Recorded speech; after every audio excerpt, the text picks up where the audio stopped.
기술 발전을 맡은 박장호 이사드립니다.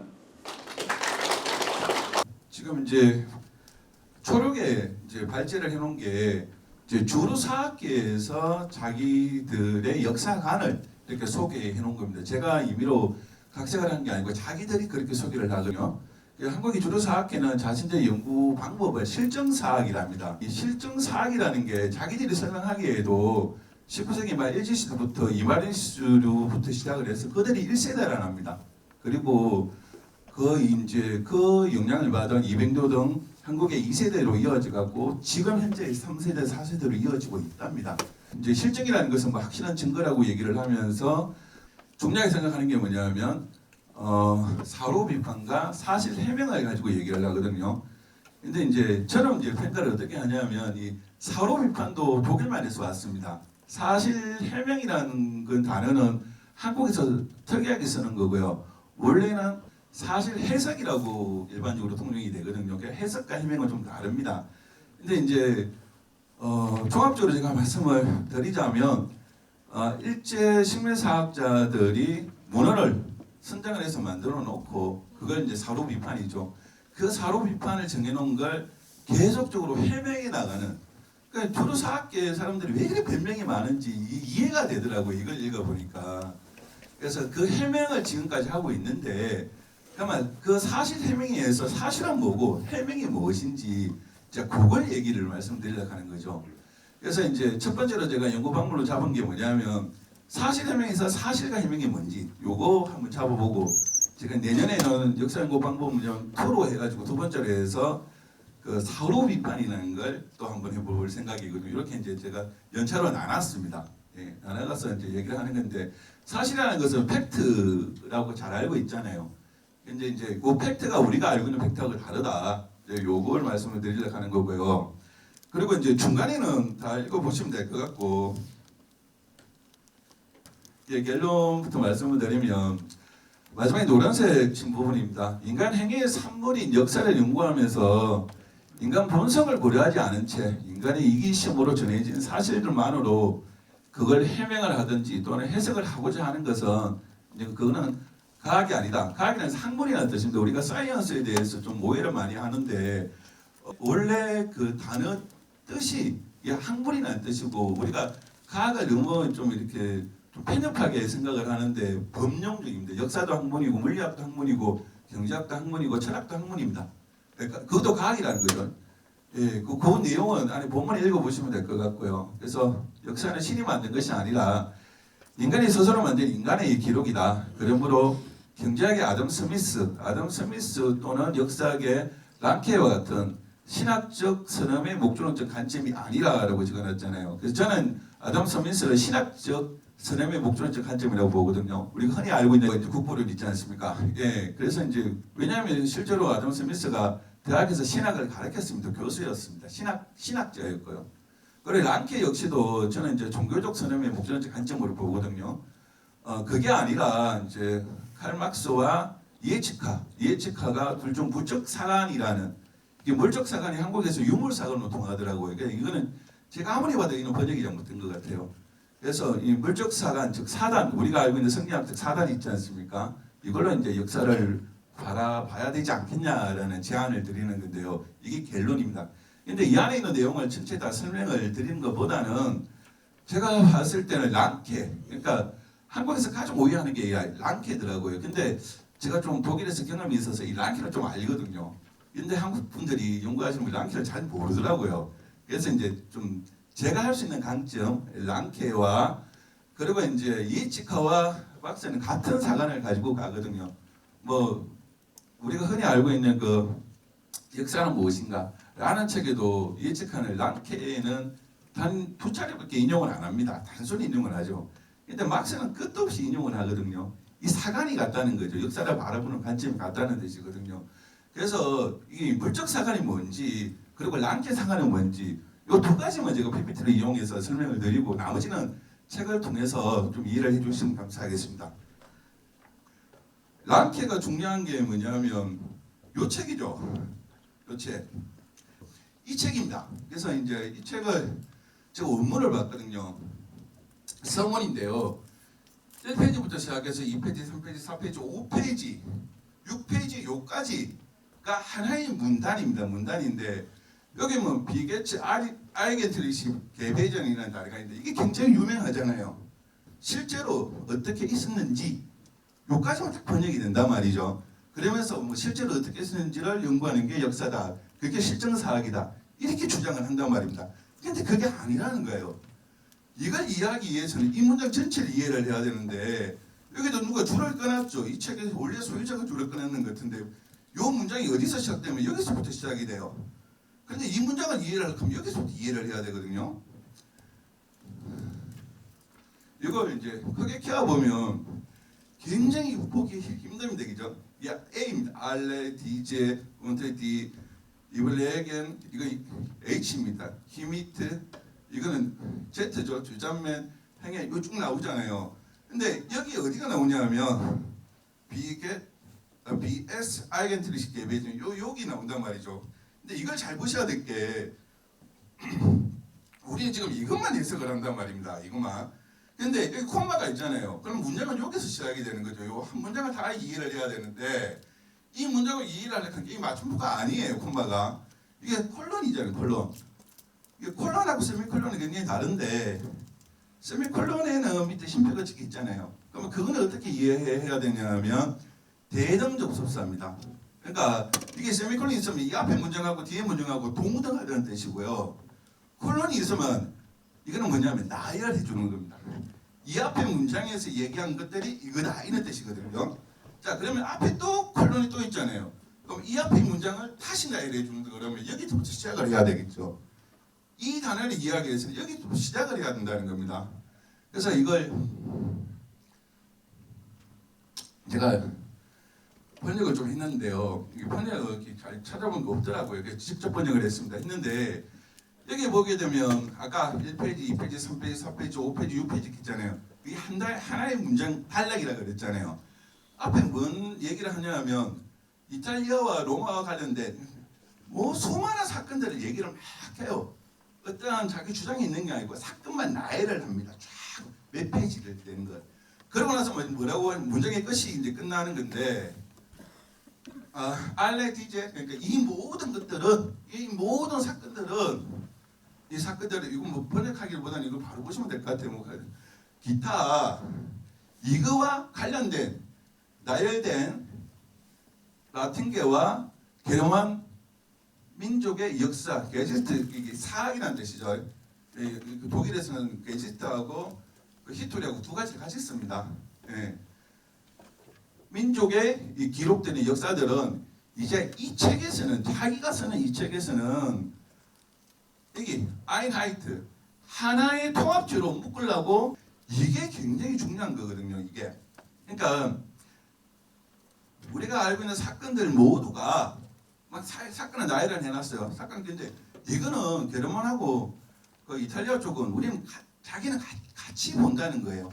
그러면 그 이유가 있어야 될 거 아닙니까? 그 이유가 뭐냐면 이제 뒤에 나오는데요. 누구든지 역사에 대해 사명을 가지고 있다는 거죠. 근데 과거를 심판하고 바로잡고 동시대 사람들에게 유용성을 주며 미래 세대들에게 뭐 지도를 한다든지 교훈을 주는 책임을 이거는 뭐 증가하다 떠넘기다 떠받다 이랬는데 책임이 있다 이 말입니다. 그런데 지금 자기가 이 묶는 시도는 그러한 높은 사명을 자기가 감행하고자 하는 것은 아니다. 자기가 이 하나로 묶는 시도는 어떻게 직역하는 겁니다. 어떻게 그것이 본래 왜냐하면 루젠이 있기 때문에 이건 본래라고 해석을 해야 됩니다. 이 대응하거든요. 알겠는지 본래 있었는지 단지 처음에는 자기의 말하는 것이다. 근데 뒤에 책들 버전에 보면 자에게는 나와요. 보여주는 거거든요. 그러니까 원래 그렇다 이 말이거든요. 왜 원래 그런지를 알아야 되는 거죠. 그러니까 자기는 로마하고 게르만 민족이 같다는 겁니다. 같은데 이걸 묻는 이유는 뭐냐면 몰라. 원래 그래. 이 말이거든요. 이게 특별한 단어가 아닙니다. 알기는 개비전 가는 게. 그러면 이 서문에 제일 처음 시작하는 문장이 아까 그 문장의 시작이 여기거든요. 여기 시작하는 거고요. 위에는 다른 뭐 이제 내가 출판을 하기 전에 인쇄하기 전에는 뭐 그 더 완벽했다 이런 좀 자기 좀 이렇게 겸손한 얘기들이 있고 여기부터 본론이 시작됩니다. 맨 처음에 하는 얘기가 뭔지 그리고 이 서문의 마지막입니다. 마지막에 하는 게 뭔지 요것만 이해하면 그 아이덴티티 개배전이 무슨 뜻인지 이해를 할 수 있다는 겁니다. 자 여기 보게 되면 디 압지스트 이게 뭐냐면 의도라는 뜻이거든요. 의도. 지스트가 간망하다 이렇게 본다는 뜻인데 압이 떼어내는 겁니다. 그 중에 탁 떼어나서 보기 때문에 의도적으로 떼어본다는 거거든요. 역사가의 의도는 그의 견해, 생각, 관점에 달려 있다. 이 책에서 나의 관점은 두 가지를 말해야 되는데 그 첫 번째가 뭐냐면 라틴계하고 게르만족은 하나로 보인다는 겁니다. 이 보인다는 단어가 제가 번역할 때 보인다를 썼지만 이게 에어샤이닝 그러면 뭐냐면 샤이닝이 빛을 비치는 거거든요. 근데 에어니까 사람이 느끼는 거죠. 빛을 보는 거. 이걸 어떻게 보냐면 우리가 이제 그런 거 있지 않습니까? 귀신을 이렇게 보게 되면 귀신이라는 것은 행체가 이렇게 좀 뚜렷하지는 않을 거 아니에요. 그런데 우리가 봤을 때 뭐라고 표현하죠? 내가 분명히 봤어 이렇게 얘기하잖아요. 근데 행체가 분명한 게 아니고 내가 분명히 본 거 그게 그 에어샤이닝이거든요. 그래서 자기는 그렇게 뚜렷하게 본다는 거예요. 근데 그 이유가 뭐냐면 마지막에 나오거든요. 그 실정주의, 실정사학을 영어나 독일어로 어떻게 표현을 하냐면 empirical history 이거는 영어로 표현하는 거고요. 이거는 이제 positivismus라고 이거는 우리가 흔히 영어로 얘기하는 그 포지티브 있잖아요. 네거티브, 포지티브 할 때 그 포지티브 영어의 포지티브하고 같거든요. 이게 뭐냐면 이 포지티브라는 것은 적극적이다.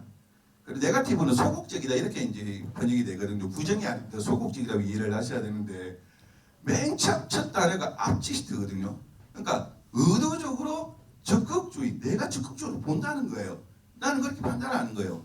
그런데 아직까지도 그 이유는 안 나와 있어요. 본래 그랬다고 얘기했잖아요. 그죠? 에겐트리시 개배적. 자, 그러면 맨 뒤에 나옵니다. 뭐냐면 이 사람이 이렇게 얘기를 하죠. 중요한 것은 하부트 자게 그러면 요지 이런 뜻이거든요. 중요한 것은 자코비가 말한 것처럼 이래 나오거든요. 자코비가 뭐냐면 굉장히 독일에서 유명한 철학자인데 이 사람은 뭐랬냐면 신앙 철학을 했던 사람입니다. 그러니까 이 신앙 철학을 창시자라고 보면 되거든요. 이 종교적인 관점을 가지고 있는 사람입니다. 그러니까 자코비가 말한 것처럼 인간성이 어떠한지 설명할 수 있든 없든 항상 그곳으로부터 이게 굉장히 중요합니다. 그것으로부터 우리에 관해서 논의해야 한다. 자, 그것이 어디냐 하면요. 그것은 개인, 세대, 국가 때로는 그것들에 있는 신의 손이다. 신의 행위입니다. 이 사람은 신학적으로 종교적으로 그걸 했다는 거예요. 이걸 강조를 하는 거거든요. 그러면 자코비가 뭐라고 얘기를 했냐면 이런 얘기를 했죠. 신의 존재를 증명할 수 없지만 느낄 수는 있다.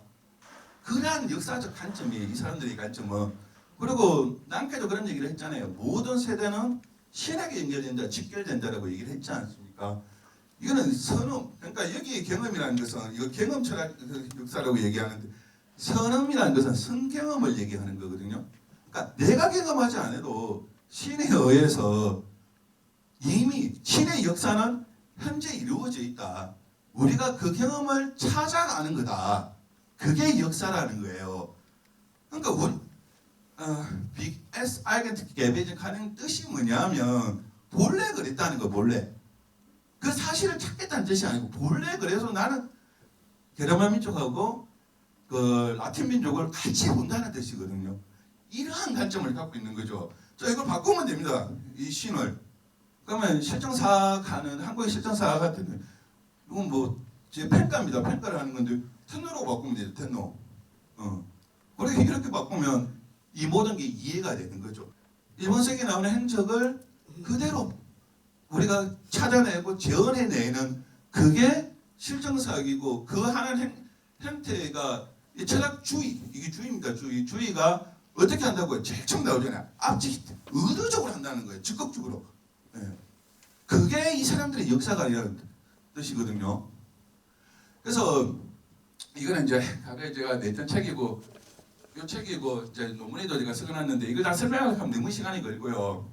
이 사실이라는 단어에 대해서 제가 좀 설명을 하려고 하는데 거짓말이 나쁜가요? 거짓말. 물론 나쁘죠. 근데 거짓말을 한다고 다 처벌을 받습니까? 우리가 이제 선의의 거짓말하는 게 있지 않습니까? 이 선의의 거짓말은 처벌 안 하잖아요. 그거는 우리가 흔히 얘기하듯이 뭐냐면 그거는 사양지심이죠. 우리가 사단에서 얘기하는. 그러니까 그건 미덕이라고 우리가 보지 않습니까? 거짓말을 해도 미덕이에요. 처벌 안 해요.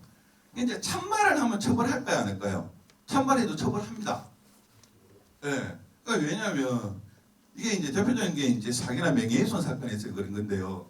이 사실을 다 참이라고 얘기를 하고 진실을 얘기하는데 이 사실이라는 단어 자체는 참과 거짓이 같이 있는 거예요. 어떤 형태를 보는 거지 그게 참인지 거짓인지를 구분해서 얘기하는 게 아닙니다. 명예훼손 사건에서도 그러니까 사실의 반대말을 이해하면 이게 굉장히 이해가 쉽거든요. 사실의 반대말은 가치 판단이나 평가를 내용으로 하는 의견 표현을 반대말이 개념입니다.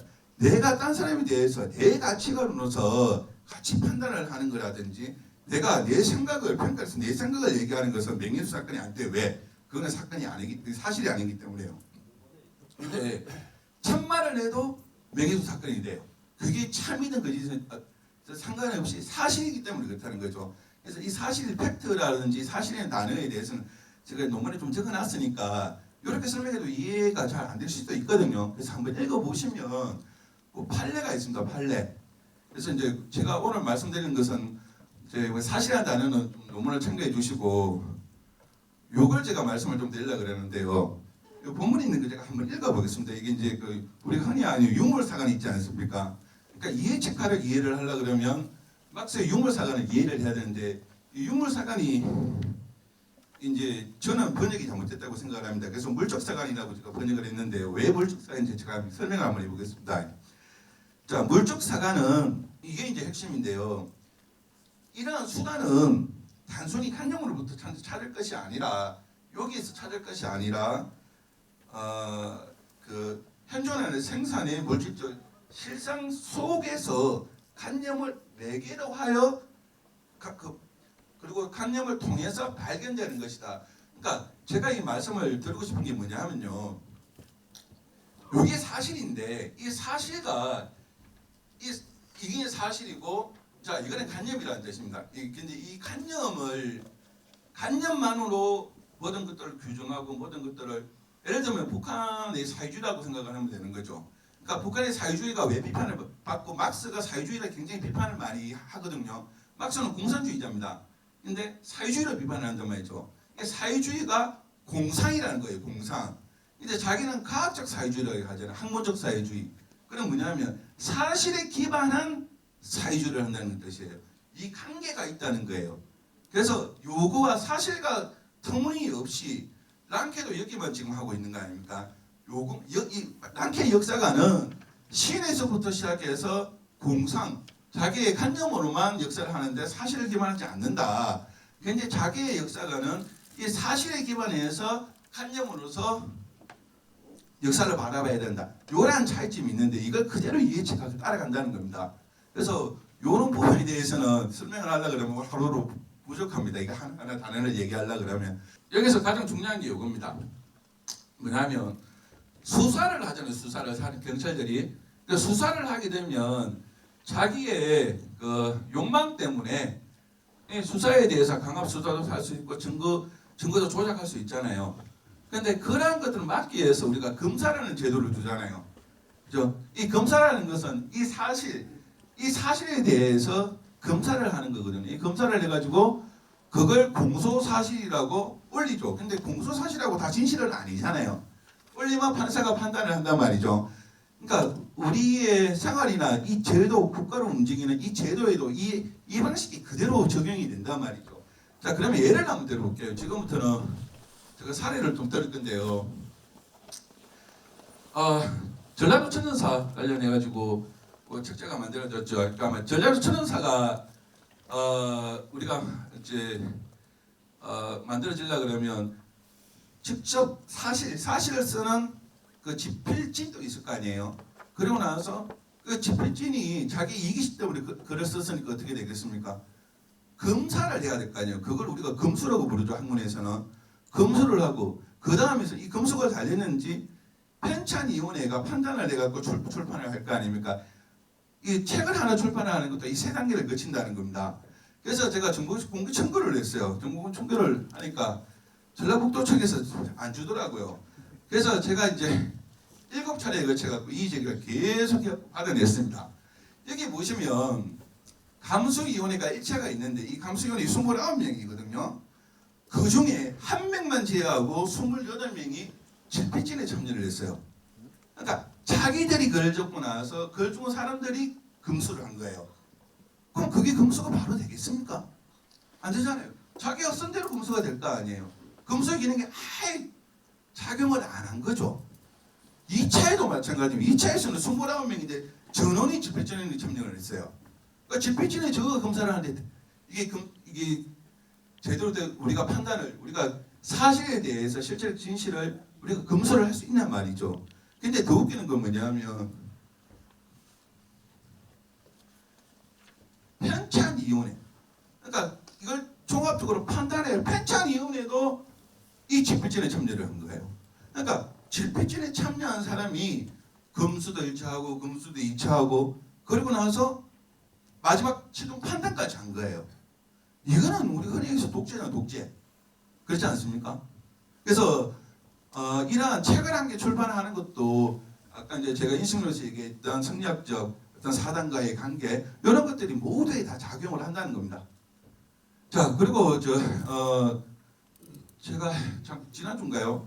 그 김해 지역에서 이제 발표하시는 분한테 연락을 받았어요. 제가 작년에 했던 뭐 자료를 좀 이렇게 달라고 해가지고 주면서 조금 얘기를 하고 나서 끝나고 나서 제가 이제 영상을 막 찾아보니까 이덕기 선생님이 운영하시는 이덕기 TV에 그게 올라와 있더라고요. 그래서 제가 바로 보진 않고 제가 봤는데 이분이 이 얘기를 하잖아요. 한번 보십시오. 기하고 사고 같대요. 같이 썼답니다. 근데 죄송한데 저는 동의합니다. 네, 할 수 있어요. 왜? 왜냐하면 인간이 실수할 수 있잖아요. 그까지는 동의를 하자고요. 그런데 이거 한번 보십시오. 이게 이제 상권유사에 있는 건데 오가락주입니다. 대가이 할 때 대자를 이렇게 썼죠. 대자. 그리고 6년 할 때 6자 이렇게 썼죠. 그리고 이건 육국인데 이게 대자입니까? 육자입니까? 얼핏 보면 대자잖아요. 한번 보십시오. 이 육국이면 육국. 그러면 육자를 쓸 때에도 대자나 육자나 쓸 수 있어요. 아까 그 교수님이 얘기하신 것처럼 기하고 사하고 혼돈해서 쓸 수는 있어요. 그것까지는 저는 인정합니다. 문제는 뭐냐면요. 이거잖아요. 이게 양식공도고 이게 그 염원석이거든요. 여기 문제는 뭐냐면 이게 상사문이 지금 나오는데 이게 상기문이라는 거잖아요. 그죠? 그리고 여기에 염원석의 문자가 다른 데로 불구하고 이게 사문인데 기문이라는 거잖아요. 이 얘기를 하기 위해서 그 사람들이 얘기를 하는 거잖아요. 근데 이 사람들의 최종적인 목적은 이게 아닙니다. 한은에 백제와 관련돼갖고 기문화가 나온단 말입니다. 이걸 기문이니까 이걸 무조건 기자로 바꿔야 되만 이 기하고 이거하고 같다는 뜻이거든요. 이 기문화가 백제의 어디입니까? 백제 남쪽 어디입니까? 산에서 이렇게 흘러내리고 동쪽으로 흘러나간다. 그 내용이거든요. 그래서 여기에 기문화가 있다. 이 기문하고 이 사문하고 이 사문하고 같다는 걸 얘기하기 위해서 이걸 무조건 기자로 바꾸려고 하는 거잖아요. 그러니까 요까지는 봐주겠다는 거예요. 인간이 실수할 수 있으니까. 근데 어떻게 이 기자하고 한국말로 발음이 같다고 그걸 얘기할 수 있냐. 그러면 그 증거를 내놔라는 거죠. 그거는 얘기 안 하잖아요. 그러면서 이것만 얘기하잖아요. 이것만. 이거는 뭐 어떻게 판단할지 모르겠지만 그냥 제가 대충 찾아보니까 그냥 이거는 그냥 이해를 돕기 위해서 하는 겁니다. 그래서 요쯤 가면요 문화가 나옵니다. 문화가. 예. 그리고 이 근처에 백제와 가는데 굉장히 지명들이 굉장히 많아요. 그래서 제가 이걸 주장하는 게 아니고 그러한 다양성이 있으니 이런 것들도 같이 자기들 해명한다면서요. 그럼 이런 것들도 해명을 해야 되는 거죠. 자 그리고 이게 또 그 김해에서 토론회 할 때 요 얘기 하던데요. 요거는 지난번에 우리가 작년에 할 때 그 얘기했던 거 아닙니까? 일본 설계 임대가 나오는 거요. 그러면 요거에 대해서 해명을 해야 돼요. 날짜를 왜 이렇게 썼는지. 요거는 이거는 가편했다는 것은 이거는 그 문화재연구소도 당시 문화재연구소도 인정을 했던 부분 아닙니까? 그러면 이거는 자체는 이거는 왜곡된 거고 이 자체에서 글자가 다르잖아요, 있나? 그리고 인권에 대해서도 이게 별사본이 있단 말입니다. 그럼 여기에 대해서 자기들이 해명을 한다니까 해명을 해야 되는 거죠. 이건 작년에 제가 얘기를 했던 거고요. 그리고 진경대사의 이 부분에 대해서 또 제가 말씀드렸지 않습니까? 당문서비에 있다. 근데 한 개만 제가 말씀을 드리니까 계속 다른 주장을 하시는데 이게 찾아보면 나옵니다. 자기들도 그거는 인지를 했을 거예요. 이거는 작년에 제가 말씀을 안 드린 건데 이거 굉장히 유명하지 않습니까? 유희애라고. 근데 해동 금속원에 나와요. 주유왕족이라고 있지 않습니까? 살았다. 여망족에 왜 초반경제에 살았다. 다른 데도 나온단 말인데 이것뿐만이 아니고 제가 세 개를 더 찾았는데요. 이런 식으로 문헌을 제가 못 찾아서 이게 텍스트만 찾았고 문헌을 못 찾아서 제가 소개를 못 시켜드리지만 문헌만 지금 벌써 2개 아닙니까? 더 있다니까요. 그러니까 이렇다면 이걸 주자로서 우리가 한번 봐볼 필요가 있다는 거예요. 그리고 이제 이거는 경로지도라고 돼 있죠. 일제가 이렇게 이제 자기들이 이렇게 이제 철도를 나가지고 이제 침략을 하기 위해서 그쯤마다 자기들 고적 조사를 하거든요. 거기에 뭐가 있는지. 그러면 보고서가 이렇게 나온다면 이 양조 땅이거든요. 그래서 자기들이 복림사라고 찾아가고 이렇게 해놨어요. 해놨는데 이게 이제 양주의 지역인데 이걸 주장하려고 하는 건 아닌데 이런 게 있다고 제가 말씀을 드리는 건데 이게 복림사예요. 이게 복림사. 그런데 지금은 없습니다. 일제 때 허물어지고 중국 공산대에 와서 이게 호텔을 정진했거든요. 그런데 중요한 건 뭐냐면 중국에도 복림사가 굉장히 많거든요. 뭐 양양에도 있고 오대산에 있는 데도 있고요. 여기 양주에 있는데 이게 왜 저는 중요하게 생각하냐면 이게 당나라 때문에 만들어졌기 때문에요. 기록상으로 당나라 때에 복림사가 있다는 거. 그래서 이런 것들도 같이 고민할 필요가 있다. 근데 여기서 더 이제 요거는 강개수대왕 비문이죠. 낮자와 관련돼서 다른 데는 다 강개수대 비문의 낮자가 다 이 글자로 돼 있단 말이죠. 그런데 임나라고 주장하는 글자만 이거라는 겁니다. 다르다는 거죠. 그리고 여기 또 양서라고 적어놨잖아요. 이 양서에 임노가 돼 있죠. 임나 아니잖아요. 글자가 다르단 말입니다. 태평을 하면도 마찬가지고요. 통지에도 그러면 이 글자에 대해서 해명을 해야 된다는 거죠. 그리고 이제 제가 좀 중요한 거 한번 말씀드리겠습니다. 이 양식 공도인데요. 제가 이 책을 편찬할 집필할 때 이제 중국의 국가 박물관 있지 않습니까? 거기서 찾은 건데 요거하고 지금 요 올해 찾은 거거든요. 작년 10월달에부터 이게 바뀌었습니다. 요 2가지가 바뀌었어요.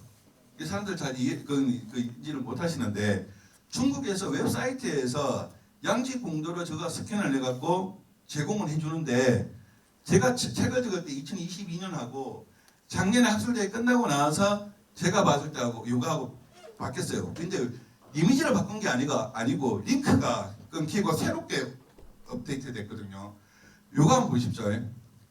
자, 이게는 그 2022년도에 있었던 겁니다. 요게 다르라는 건데 이게 다른가요? 이게 어떻게 다릅니까? 이 지라 아닌가요? 지라.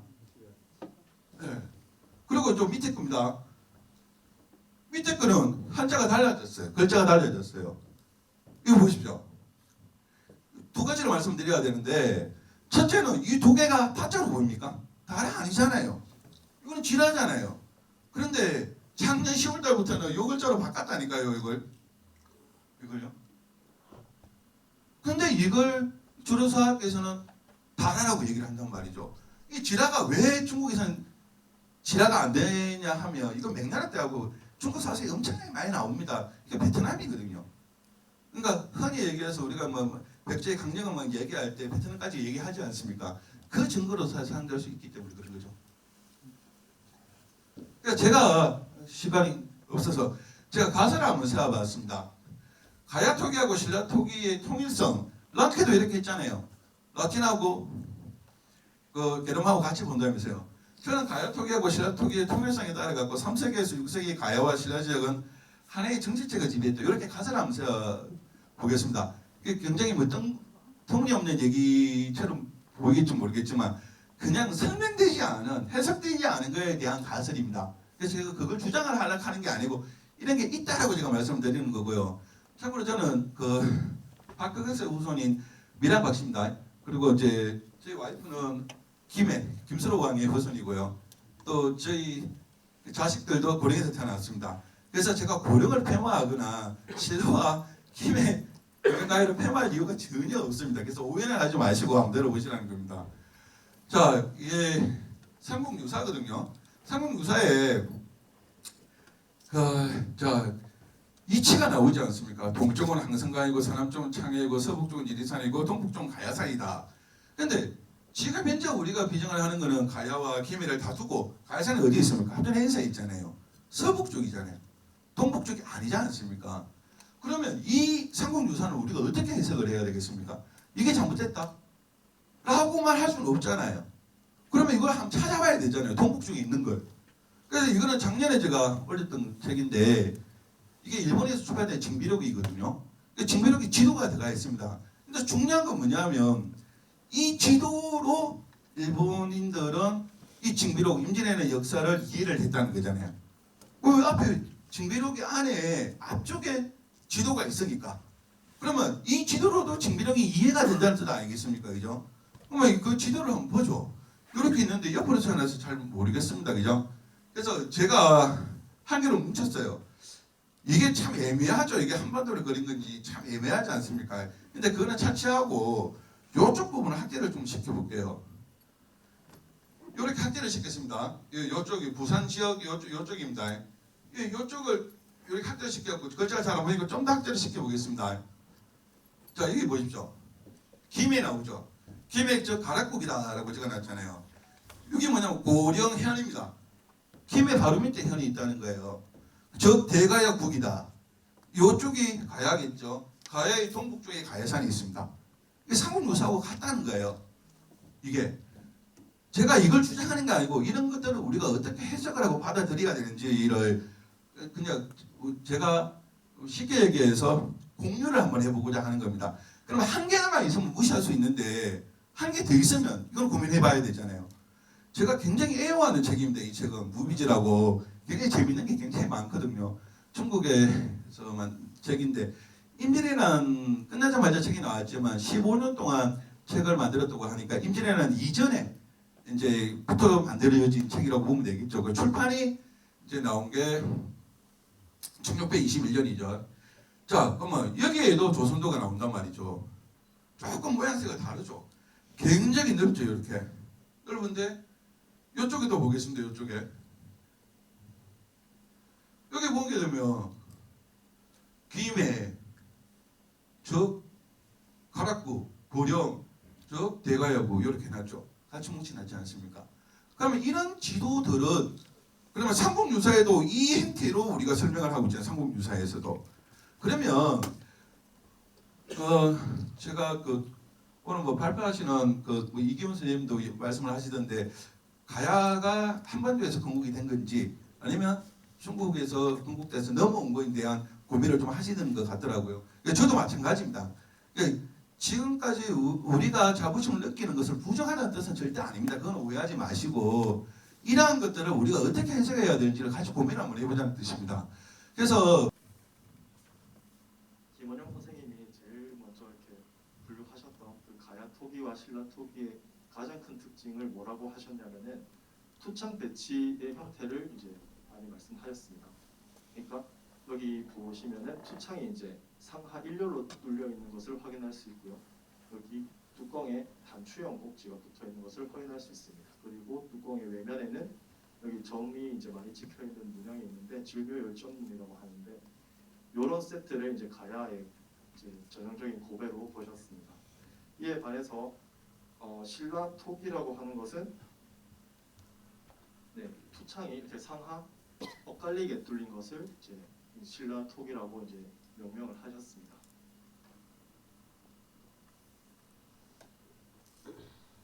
대가야 토기는 지금 보시는 것처럼 뚜껑 있는 굿바이 접시라든지 대표적으로 이제 김목 강아리, 그릇받침, 그리고 뚜껑 있는 접시 같은 게 여러 가지 토기들이 많이 보여집니다. 그 중에서 굿바이 접시 같은 경우에는 구멍 부분이 아래 위로 따로따로 일렬로 이렇게 뚫려 있는 게 특징이고, 여기 김목 항아리 같은 경우에는 목과 몸체가 S 라인으로 부드럽게 연결되는 게 또 하나의 특징입니다. 그 그릇받침 같은 경우에는 낮은 원통 모양 그릇받침도 있고 다리 모양 그릇받침, 원통 모양 그릇받침 이렇게 여러 가지가 있습니다. 그 가야토기는 이 투창이 그 투각이라고 얘기하는 이 투창이 일렬이랍니다. 일렬. 그러면 이거는 다 신라겠네요, 이렇게 하냐면. 그런데 이거는 지산동 44호분에서 나왔고요. 이거는 본관동 5분에 나왔고, 이거는 지산동 518분에 나왔거든요. 과연 가야토기, 신라토기로 구분할 수 있냐는 겁니다. 저는 경주 박물관 아니고 대가야 박물관 아니고 다른 김해고 뭐 하마리고 다 가봤는데요. 동일합니다. 동일해. 이걸 어떻게 구분할 수 있냔 말이에요. 자, 이건 제가 대가야 박물관 찍은 거거든요. 이거요. 이게 다 토창이 지금 어긋나 있잖아요. 일렬이 아니지 않습니까? 자, 주루사학계에서도 부산대학교 박물관에서도 아직도 엇갈린 토창이면 모두 신라인가? 자기들도 이렇게 자성을 합니다. 어떤 토창과 관련돼 가지고 구분 못한다는 거예요. 그럼 어떻게 구분할 건데? 기존에 일본 사람들이 한반도에다가 요는 신라, 요는 가야, 요는 백제 구분해놨기 때문에 여기서 토기가 나오면 여기 신라 토기, 가야 토기, 백제 토기 이렇게 구분을 할 뿐이지 이게 유물로서 구분이 되지는 않는다는 겁니다. 자, 더 한번 가볼게요. 이게 지금 현재 그 이무점이라고 그 이제 국립중앙박물관에서 운영을 하고 있는 거거든요. 자, 그런데 여기에 보게 되면 이제 지금 현재 그 대가야 박물관이든지 그런데 각각 운영을 안 합니다. 통합으로 지금 운영을 하고 있는데 거기에 이제 신라토기하고 다 가야토기가 올라가 있겠죠. 자, 이거는 가야토기, 이거는 신라토기입니다. 자, 그래가지고 3세기에서 6세기, 그러니까 경질토기 흔히 얘기하지 않습니까? 도질토기라고 얘기하는 그 토기들이 경주 지역에서 다른 지역 말고요. 경주 지역에서만 출토돼갖고 경주 박물관이 가지고 있는 거 싹 다운을 받았고요. 또 한쪽은 뭐냐면 이거는 다른 장수가 있다 말고요. 고령에서 출토된 지역이 그래서 대가야 박물관에 소장하고 있는 거 싹 다운을 받았습니다. 자, 앞쪽에는 211개고요. 뒤쪽에는 199개죠. 자, 그리고 제가 대가야 박물관에서 찍어서 56개를요. 그러니까 안 올라가 있는 거 위주로 제가 가서 쭉 찍었습니다.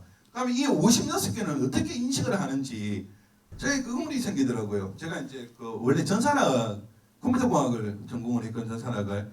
그래서 그러면 이제 컴퓨터공학을 우리가 한번 풀어보자. AI라는 게 있지 않습니까? 머신러닝. 요즘은 그런 거 많이 하지 않습니까? 그러면 이거 충분히 그걸로 풀어낼 수 있겠다. 내가 아무리 봐도 이거는 가야토기하고 신라토기 구분이 안 되는데 그럼 기계는 어떻게 인식을 하는지 한번 해보자. 이래 된 겁니다. 자, 그래가지고 제가 이제 우리 잘 아실지 모르겠는데 AI 쪽에 교육하는 프로그램 중에 그런 게 있습니다. 고양이하고 개하고 이 사진을 구분할 수 있는지 그래서 그걸 머신러닝을 시키는 거예요. 이거는 고양이야 하면서 고양이 사진을 주고 이거는 개야 하면서 개 사진을 주고 학습을 시키는 거지. 기계를 시키고 나서 이 사진은 고양이라고 생각해 개라고 생각해 이렇게 판별을 하는 겁니다. 그래서 이제 그걸 제가 이제 그 공용적으로 쓰는 거예요. 갖고 와서 해봤어요. 해보니까 이거는 싹 다 제가 찍어온 거는 싹 다 신라토기라는 거예요. 가야토기가 아니라는 거예요. 구분 못한다는 뜻이죠. 그러면 제가 그렇게 한 거에 대해서 제가 조작이 있을 수도 있으니까 이기심이라는 게 있기 때문에 그래서 제가 돈 주고 의뢰를 냈어요. 이 의뢰를 하더라도 컴퓨터 프로그램을 알아야지 이렇게 해달라고 의뢰를 할 거 아닙니까? 돈 주고 의뢰를 해가지고 머신러닝 그러니까 전이학습이 되는 머신러닝으로 코딩을 했습니다. 코딩을 해가지고 여기에 보게 되면 이제 전이학습이라는 건데요.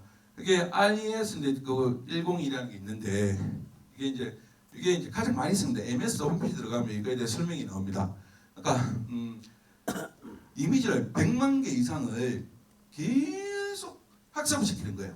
이 사진 구분할 수 있도록. MS사가 이 100만 개의 이미지를 갖고 만들어 놓고 이 100이라는 뜻은 뭐냐면 레이어가 101개라는 뜻이에요. 레이어가. 우리는 레이어를 한 개 더 깐 거죠. 그 위에다가.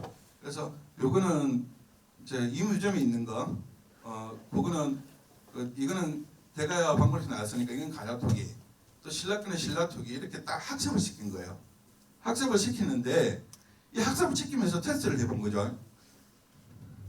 테스트를 해보니까 이걸 그냥 다 학습을 시키지 않고 그 중에 80%만 학습을 시키고 20%는 테스트용을 써라. 그래서 한 번 테스트하고 두 번, 세 번이면 계속 테스트를 하는 겁니다. 숫자를 보게 되면 맨 처음에는 51%가 나와요. 54%쭉 나가다가 96%까지도 정확성을 가거든요. 그래서 야는 이제 학습이 된 거예요. 기계가. 그래서 가야토기하고 실라토기하고 완벽하게 구분을 하는 거예요. 90% 이상만 돼도 완벽하게 구분을 한다고 보거든요. 근데 96%를 말이죠. 그러면 이렇게 학습된 걸 가지고 제가 찍어온 걸 넣어봤습니다. 떠보니까 이게 쭉 결과값이 나오는 겁니다. 실라토기, 가야토기, 실라토기, 가야토기. 제가 대가야 박물관에서 찍은 56개 토기 중에 가야토기라고 인지하는 거는 6개밖에 안 돼요. 20%밖에 안 돼요. 다 실라토기를 인지를 하는 겁니다. 이건 무슨 얘기냐면 가야토기하고 실라토기가 구분 안 된다는 뜻입니다. 기계도 그렇다는 겁니다. 기계가. 우리가 육안으로 봤을 때 가야토기하고 실라토기 구분 안 되거든요. 그런데 그걸 다 다운받아가지고 테스트를 해보니까 기계도 구분 못한다는 거예요. 원래 제가 새로운 테스트 값을 넣기 전까지는 96% 이상을 구분을 했던 기계라는 겁니다. 그런데도 불구하고 새로운 걸 가야에서 출토된 걸 실라토기 집어넣어도 그렇다는 거죠. 그러니까 이런 부분에 대해서는 제가 2차로 이것뿐만 아니고 한두 대도 있죠. 잘 나온 거. 저는 그것도 똑같더라고요. 제가 아무리 봐도 이게 한두 대의 머리 모양 칼 있잖아요. 그것도 과연지, 백전지, 신란지 이 세 군데가 구분이 안 된다는 겁니다. 자, 이게 지금 신라토기라고 구분을 한 겁니다. 이 대가의 박물관에 있는 거예요. 근데 조금 다르긴 다르죠. 우리가 일반적으로 알고 있는 토기와 가야토기가 조금 느낌이 다르죠. 이런 건 일본에 안 어울린 것 같아요. 제가 봤을 때는. 이것도 마찬가지입니다. 이것도 다 지금 신라토기로 인식을 하거든요. 대가 고령에서 나온 건도 불구하고. 자, 요거 한번 보시죠. 대가의 박물관에 가시면 오늘 제가 좀 빨리 끝낼 테니까요. 끝나고 식사하고 오셔갖고 가야금 연주하기 전에 대가의 박물관 위에 있으니까 바로 갔다 오시면 됩니다. 거기 가면 또 백제 신라 모양이 같네라고 돼 있잖아요. 어머, 백제하고 신라하고 가야하고 모양이 같다고 지금 적어놨잖아요. 뭐가 모양이 같을까요? 송풍관이 같습니다. 송풍관. 우리 이제 철 있죠, 철. 그러니까 이제 제철 시설에 그 이제 송풍관이 있어야 바람을 넣을 거 아닙니까? 이 송풍관이 모양이 같아요. 장경호 아시죠? 그 목긴 항아리. 얘기 문양이 이렇게 들어가거든요. 그 문양이 백제적이든 신라적이든 가야도 똑같아요. 이거 그나마 신중한 그 박물관장님 그 전 관장님이 계셨기 때문에 이런 것들을 소개를 해놓고 했지. 안 그랬으면 이거 이렇게. 근데 그분들 말씀하시는 게 뭐냐면 알 수는 없다. 그런데 같은 걸 어떡하냐.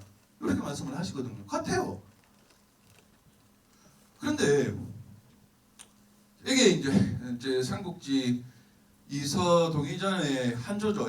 한조에 그 유명한 말 있지 않습니까? 국주철이라고 딸에서 이제 철이 생산이 된다 나온다고 얘기하잖아요.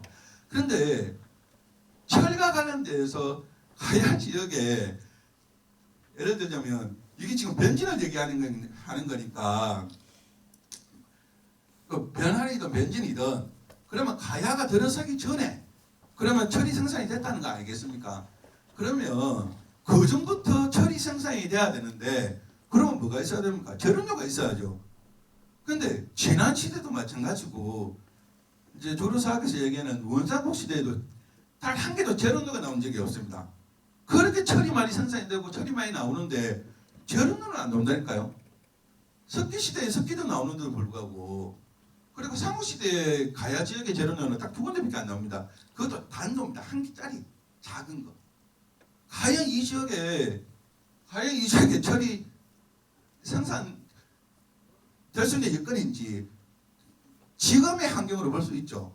나사에서 인공위성을 이렇게 비추면 밑에 지화장들을 이렇게 볼 수 있거든요. 그 돈을 내고 봐야 되는데 제가 이제 뭐 좀 다른 방식으로 본 적이 있는데 그 이제 저작권 때문에 제가 올리지는 않았는데 여기는 철이 없습니다. 가야 지역은. 그리고 잘 아시잖아요. 고려 시대에도 충주 이남은 제철 시설이 없잖아요. 없어요. 그러면 과연 이게 지금 삼국지에서 얘기하는 이 변환이 철이 그렇게 많이 나오고 시장에서 매매로 사용할 파배처럼 철을 쓴다는데 철을 만드는 흔적이 없고 지금 현재에도 철의 매장량이 없다니까요. 그리고 지금 삼국사기에서 얘기하는 게 뭐냐면 지금 마한이 고려라잖아요. 마한이. 최첨도 마한이 고려라고 했는데 김구식에도 거기에 평가가 맞다라고 얘기하잖아요. 그러면 마한이 백지식이 아니겠죠. 지금 우리가 알고 있는. 그러니까 이러한 것들을 우리가 좀 종합적으로 그러니까 이런 것들이 사실이라는 겁니다. 이 사실을 가지고 우리가 해석을 해 나갈 때 이 사실에 좀 더 우리가 객관적으로 사루 비판을 하든 비평을 하든 이 사실과 관련돼서 우리가 좀 더 좀 연구를 한번 해보자 이런 좀 제안을 좀 말씀을 드리는 겁니다. 그래서 또 이거 아까 제가 말씀드렸죠.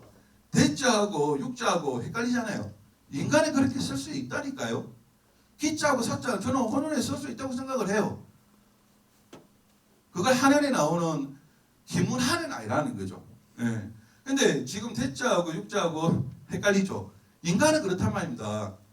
자, 이것도 마찬가지인 게 1하고 2하고 3하고 1하고 2하고 헷갈리게 쓸 수 있잖아요. 2하고 3도 6하고 10도 헷갈릴 수 있고 7하고 10도 헷갈릴 수 있잖아요.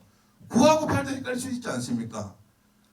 가벌병정 나갔을 때 을하고 기하고 헷갈리잖아요. 아니 그러니까 우리가 필사를 할 때 종이에만 하는 거 아니고 나무에도 하고 뭐 메모로 했을 거 아닙니까? 그걸 다시 종이에 옮겨 적으면서도 실수를 할 수 있고 옮겨 적과 판각을 하면서 실수를 할 수 있잖아요.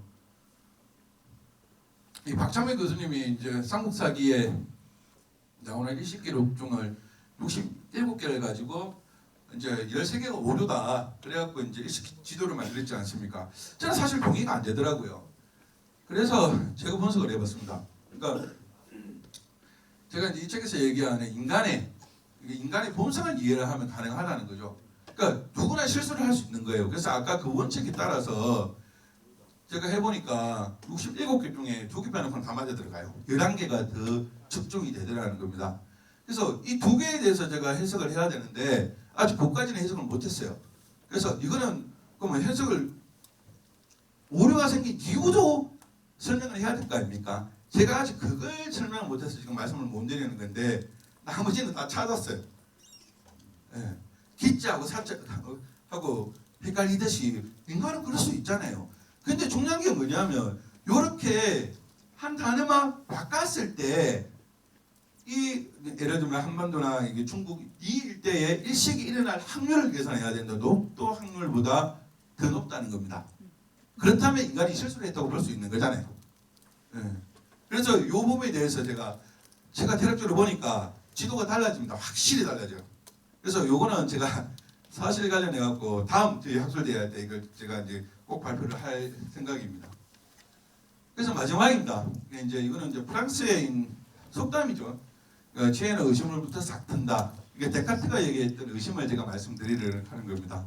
그러니까 데카르트도 우리가 철학자 알고 있지만 과학자잖아요. 이 강학을 연구했던 사람 아닙니까? 카메라처럼. 그러니까 빛이 이렇게 들어오면 우리 카메라에서 상이 반대로 맺히잖아요. 반대로 맺힌 걸 다시 기계적인 조작을 통해 갖고 상을 맺히게 하는 거죠. 인간도 마찬가지 아닙니까? 눈이 들어오면 상이 반대로 맺히거든요. 그게 인간의 뇌가 다시 재해석을 하는 거지 않습니까? 그래서 우리가 지금까지 당연하다고 얘기했던 것들이 당연하지 않을 수가 있다는 겁니다. 그게 뭐 예를 들자면 일제시대부터 우리한테 주어져 그리고 그게 마땅하다고 받아들이고 왔던 것부터 그리고 제일 중요한 건 뭐냐면 우리 스스로부터 의심을 한번 해보자는 거예요. 내가 알고 있는 게 진짜로 그게 사실일까? 내가 알고 있는 게 정말 의심 없이 사실일까? 내 자신부터 한번 의심을 한번 해보자는 말씀을 드리면서 그 이어진 얘기들은 제가 오늘 저녁에 숙소에 가가지고 또 이렇게 질문 받으면서 대화를 이어가도록 하겠습니다. 예, 감사합니다.